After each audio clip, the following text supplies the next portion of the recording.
मेरे ख्याल से मिलिट्री की वजह से इतने डिसिप्लिन वाले व्यक्ति थे बख्शी साहब कि एक बार तो कभी कभार फंक्शन में जाते रहते थे, तो एक बार बुलाया और उनको कहा कि आप गाना गाइए। कोई टैक्सेशन, सेल्स टैक्स या एक्साइज डिपार्टमेंट था। एक बार बख्शी साहब को इनकम टैक्स की पार्टी में बुलाया। तो सब बड़े बड़े इनकम टैक्स ऑफिसर, चीफ ये वो कस्टम ऑफिसर, सब बड़े बड़े सब। तो बख्शी साहब का एक दोस्त था इनकम टैक्स में, तो उनकी वजह से वो चले गए। उसने रिक्वेस्ट किया, कोई आइए प्लीज आइए, मेरे दोस्त लोग हैं, आपको चाहते हैं। तो उस महफिल में एक बहुत बड़ा इनकम टैक्स ऑफिसर था, एक इनकम टैक्स ऑफिसर था। वो आके उसने बोला, बख्शी आप गाना गाइए। उसने, आप गाना गाते हैं, आप गाना गाइए मान लिया आज। तो बख्शी साहब ने बोला कि नहीं, मेरी आज तबीयत ठीक नहीं है, वो बीके मेहता की वजह से मैं आया हूँ, ये फोर्स मी सो आई कम, आज मेरा मूड नहीं है गाना गाने का। तो that income tax officer told my father, Bakshi साहब मैं रिक्वेस्ट नहीं कर रहा हूँ, मैं ऑर्डर दे रहा हूँ। इंसल्टेड मी क्योंकि वो नशे में था कि मैं इनकम टैक्स ऑफिसर हूँ। अब उसने पंगा लिया गलत आदमी से। तो बख्शी साहब ने उसको बोला, what is your post? He said, I am Assistant Commissioner of Income Tax XYZ Division, जो भी है।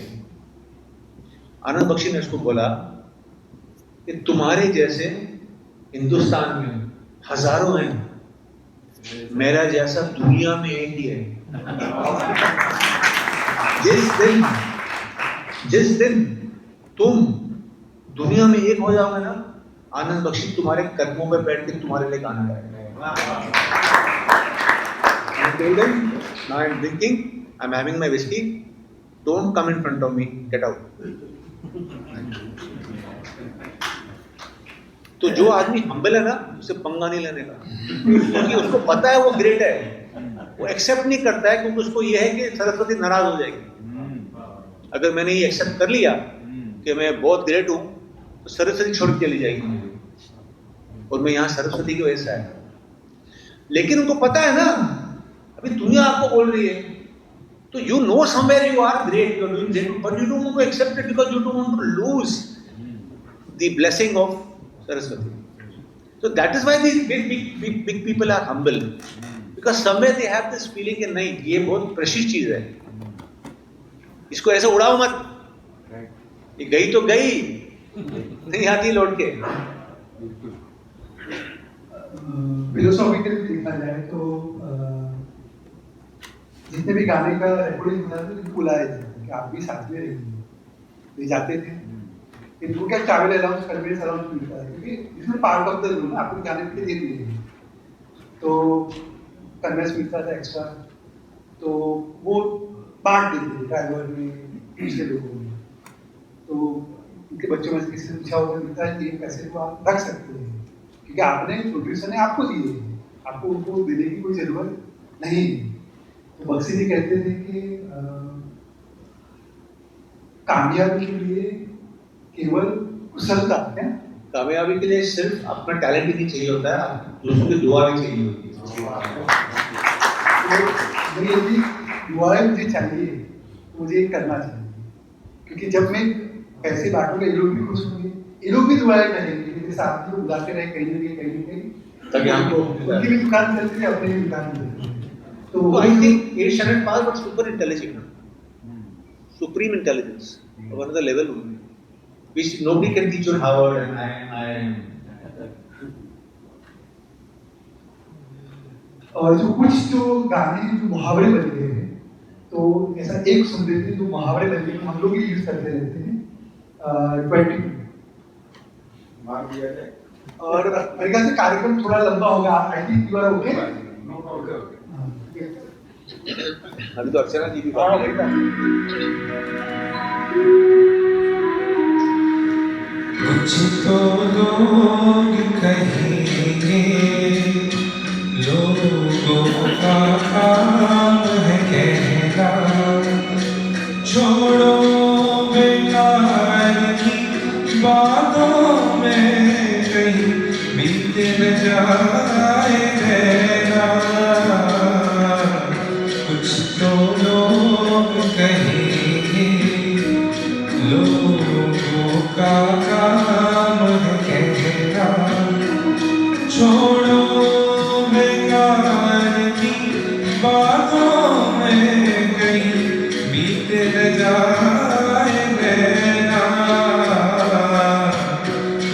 तो लोग कहेंगे।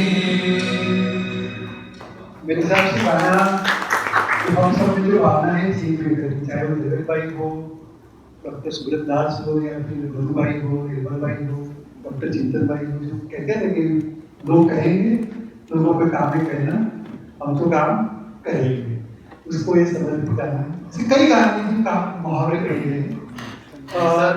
एक जो इस गाने में जो एक लाइन है, I think that is for me the best line from him, and वो 5 शब्द में सीधा भी यहाँ बदनाम। हाँ। It's like a huge thing, Nobody is paid. Nobody gets paid. इनकी जो पहली शुरुआत के दिनों में जो इनको कविता लिखी थी, मेरे ख्याल से पहले ही कविता है, बड़ी काबिलेदार वर्डिंग से इन्होंने लिखी है। इन्होंने 2 शब्दों का प्रयोग किया, तदबीर और तकदीर। तदबीर का मतलब होता है कोशिश। अब ध्यान दीजिएगा, ये सारे जो मैनेजमेंट कल्चरल ट्रेनर है सबके काम की है। जो तदबीरों से फिर जाए वो तकदीरें नहीं होती। जो कोशिश पर डाल देता हूँ, जो कोशिशों से फिर जाए वो तकदीर नहीं होती। बदल दे जो ना तकदीरें नहीं होती। यदि आपकी तकदीर एफर्ट से नहीं बदल रही, वो एफर्ट्स नहीं है, वो कोशिश नहीं है। कोशिश इतनी करो कि तकदीर बदलने ही चाहिए। फिर आगे बढ़ाओ लिखा है। तो ये जो जज्बा था पहले से कि मैं भी अपनी तकदीर खुद लिखूंगा या बदल के रहूंगा, तो वही उनको इस मकाम तक लेके आया है। अगर आप इसकी जीवनी पढ़ेंगे ना, आपको रियलाइजेशन होगा कि आपको लाइफ में सक्सीड होने के लिए ना मल्टीपल फैसेट्स चाहिए। तो अगर आप बख्शी साहब का एग्जांपल लेते हैं, तो belief in family, belief in God, Krishna भगवान, then belief in destiny and belief in karma, मतलब एक्शन। ये चारों चीजों का उन्होंने हेल्प लिया, और गुडविल फ्रॉम अदर्स। 5 क्वालिटी आप देखो, आप नोटिस करोगे आप, in 5 qualities he has used to move ahead. उन्होंने सहारा लिया फैमिली का, लोगों का, उन्होंने सहारा लिया भगवान का, क्योंकि वो पहले टाइम जब आया उन्होंने कृष्ण जी को एक चिट्ठी लिखी, कृष्ण भगवान को छपी है। क्या लिखा, आप पढ़ के आप चक्कर खा जाएंगे कि कैसे एक भक्त अपने भगवान को चिट्ठी लिख सकता है, और क्या लिखता है उसमें।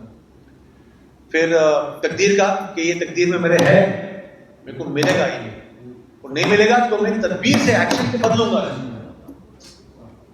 तो 5 चीजें आपको एक चीज पे नहीं, you can't succeed, you need multiple talent. जैसे कि हम लोग खाना खाते हैं, उसमें कार्ब भी होता है, प्रोटीन भी होता है, अपना फैट भी होता है, माइक्रो न्यूट्रिशन भी होता है। Just one thing you will die. You take only one, you will collapse. Body will collapse. Similarly, in life also, you will notice, if you read his biography, you'll write that we have to work on multiple fronts. Not just God, or not just takdeer, not just karma, not just family and friends. तो एक पत्रकार ने उनको पूछा था around 19 few years before he passed away, कि जो सबसे आपने इतना कमाया लाइफ में, इतना नाम कमाया, इतनी शोहरत कमाया, इतना वेल्थ कमाया है, तो इसका सबसे बड़ा कंट्रीब्यूशन किसका है इसमें? लक्ष्मीकांत प्यारेलाल, आर.डी. बर्मन, नाम लिए उसने, सुभाष घाई, यश चोपड़ा, शक्ति समंता, सब नहीं, मेरी बीवी। तो वो शौक हो गया, क्योंकि वो फिल्मी पत्रकार है, he can not go deeper. ऊपर ही मेंढक है, वो कुएं का मेंढक है ना, पत्रकार है, फिल्मी पत्रकार, फिलॉसफी नहीं जानता लाइफ में क्या होती है, फिलॉसफी क्या होते हैं रिश्ते। तो सेड भाई, नॉट लक्ष्मीकांत प्यारेलाल 303 फिल्में, आर.डी. बर्मन 100 फिल्म, किसी वो सब अलग है। लेकिन मुझे लिखने का जो फ्रीडम था, वो मेरी बीवी ने दिया मुझे, कि तुमको लिखने का शौक है ना, जाओ लिखो, फैमिली में से संभालूंगी। You do what you want to do. बच्चों का ध्यान और घर का, you don't worry about it, जाओ करो, जो अपना काम करो, भले गुस्से में हो रहा हो। Of course, because every woman would want 100% 24 hour support, लेकिन ये पॉसिबल नहीं है ना। तुम 24 आवर सपोर्ट, 12 आवर सपोर्ट, 6 घंटा सपोर्ट करोगे तो तुम काम कब करोगे? A woman ultimately has to manage on her own. in many cases, at least my mother's generation. So she happily did it. So he, at the end of the life, he remembered her. He did not give credit to Subhash Ghai, nor to Lakshmikant Pyarelal, nor to R.D. Burman. Their credit is different. It's a different realm. In the realm of life, what counts at the end of the life is your partner. कि मेरा साथ किसने दिया? वो तो फिल्मों की वजह से आया मेरी जिंदगी में. ये तो साथी थी. तो उनको बढ़ावा दो कितना? He lifted her above his shoulders and gave one credit. पहले के संगीतकार क्या करते थे कि गाने की धुन बना देते थे और धुन बनाने के लिए किसी को भी इंटर्न होता है ना, जैसे तो इंटर्न वाले करते थे, बोलते थे कि गाना धुन तो बना के डमी बोल डाल दें. डमी बोल होते हैं, डमी बोल की टेम्परेरी. तो उसके बाद वो ओरिजिनल जो लिरिसिस्ट होगा वो उसके ऊपर सही शब्दों का चयन करेगा. तो डमी बोल के लिए भी अनिल बख्शी को कहा कि शुरुआत करेंगे. बख्शी जी ने डमी बोल डाल दिए, वो टेम्परेरी होते हैं और वो बोल के मेरे ख्याल से बेगपुर के पास हाँ देखिए कि मेरे पास आया इंटरनेट पर पैटर्न होती है इस तरह से. बोला ये बोल तो काफी अच्छे हैं, किसने लिखे? बोला इसने सारे गाने किसने लिखे? इस तरीके से बड़े लोग थे. उन्होंने ऐसा नहीं सोचा कि ऐसा काम शायर बहुत बड़े लोग थे. दिलदार. ऐसा नहीं कि हम इसका काम में काम चोरी कर लो. काम देते थे वो. जा बख्शी से लिखो, बहुत अच्छा लिखा. जो उनका जो लेवल था अंडरस्टैंडिंग. और मेरे ख्याल से कुछ डायरेक्टर लोग लिखते भी किताब में कि हम लोग मिलते रहते थे. आदिवासी बख्शी एस्टाब्लिश हो गई, उनको काम मिल रहा था, सोलह मिलते रहते थे. बख्शी ने कभी ऐसे नहीं कहा कि मुझे आपकी गाना लिखना है. चल रहा है, चलने दो, होगा तो अपने आप होगा. तो ये आज की चीजें काम नहीं छीनूंगा. जो अपने आप आया है किसी का काम नहीं छीनूंगा. तो राज कपूर जी का जब सेलिब्रिटी का जिक्र हुआ तभी राज कपूर की खेमे में की एंट्री हुई. और यश चोपड़ा जी भी सी भरी से भी करवाते थे संगीत. और गाने की साहिब से गाने लिखवाते थे. तो बाद में इनकी एंट्री हुई. चांदनी जी लिखे डर का एक गाना है जो हमने सुना अभी. एक गाना यदि फिल्म से निकाल दिया जाए, ये पूरी गाने की अंदर एक फिल्म की कहानी है. तो पूरी कहानी का जो पूरा फ्लो है इसी गाने में. और कुछ गाने ऐसे फिल्म से निकाल दिया तो फिल्म नहीं है. वो फिल्म इतने सिग्निफाई करती है.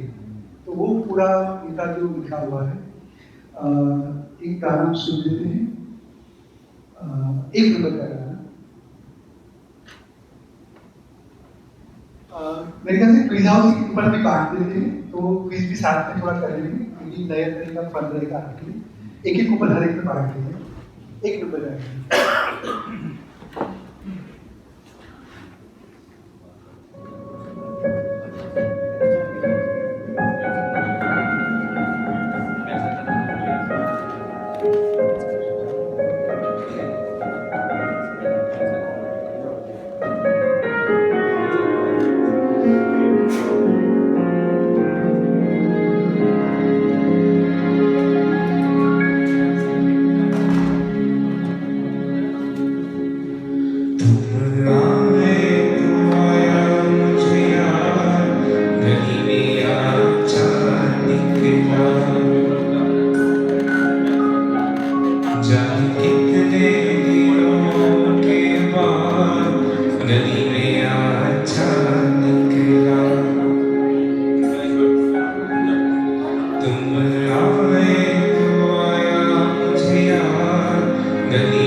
कहानी कितनी दिलचस्पी से सुनते हैं. मेरा से होगी हम लोग हैं तो हमको पूरी कहानी किस तरह से सुननी चाहिए प्रेरणा में देता हूँ. तो महेश भट्टी बता रहे थे पूरी कहानी बताई. फिर उन्होंने कहा कि जो नायक है वो नायिका के वहाँ कभी कभी जाती है. जो यहाँ पे नागार्जुन पूजा करते हैं। तो उसने बोला कि कभी कभी मतलब तो बोला कि मैं बल से तो वहां से इन्होंने चालू पूरा गाना चालू।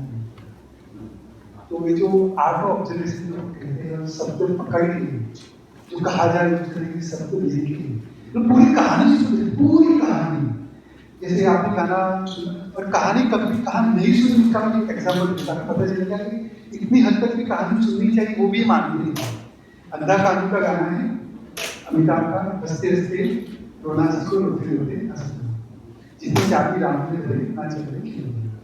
तो इन्होंने कहा कि पिताजी तो अभी देखी हमने तो इसमें तो जो कलाकार है हीरो ने दिखाया है तो मुस्लिम राम ने चाबी धरे खिलौना कहाँ से आएगा। तो आने बख्शी ने कहा कि जब ये कहानी फिर सुन रहा था तो मैंने अज्यूम कर लिया था कि इसका रिलीजन नहीं होता। मैंने पूछा नहीं, पूछ लिया होता तो मैं कर रही तो उतनी हद तक जाना चाहिए वो मानते थे कि कैसी कहानी है, क्या किरदार है, कैसे कहानी आगे बढ़ेगी। और बोले गीतकार की काफी मुश्किल होता है गाना लिखना क्योंकि आपको एक प्रार्थना लिखनी है, एक रोमांस का गाना लिखना है, आपको एक विदाई का गाना लिखना है, आपको एक मतलब अलग अलग के 5-6 अलग अलग तरह के गाने लिखने हैं। जबकि जो शायर होता है उसके एक तरह के हैं मुशायरे भी करने उसको 6 अलग अलग तरह के गाने लिखने हैं और फिर गानों का उनको चयन देना है। तो ये काफी मुश्किल काम होता है। आनंद बख्शी को मैंने 650 रुपये लिखे, गुजराती में तो लिखा है तो की बात बताएंगे 300 रुपये में लक्ष्मीकांत पैरा जो कि एलपी है लॉन्गेस्ट थे राहुल देव बल्लभ के साथ 99 में कल्याण जी आनंद 34 अनु मलिक 26 सचिन देव बल्लभ 14 राजेश रोशन बिजू शाह आनंद कुछ तो पिता पुत्र की जोड़ी थी और उन्होंने जनरेशन के साथ काम किया, उसका के साथ भी काम किया, दूसरे के साथ भी काम किया, चाहे वो रवि को सभी देवों को हमारे हो राजेश खन्ना हो राजेश खन्ना से सभी लोगों से शुरू करके प्रियंका चोपड़ा गीता वहां तक इन्होंने गाने लिखे, गदर एक कृत था वहां तक गाने तो कुछ गाने इन्होंने बुखार के साथ हॉस्पिटल में कंबल ओढ़ के इतना पैशन था कि लिखना है गाना को कोई प्रेशर नहीं था बुखार है 4 कंबल ओढ़े थे क्यों गाना और उसका जो तजुर्बा था जज्बा था उस तरीके से गाने लिखते रहते। मैं चाहूँगा कि अक्सर का वीडियो से आप उनके साथ भी हम वार्तालाप शुरू रखें।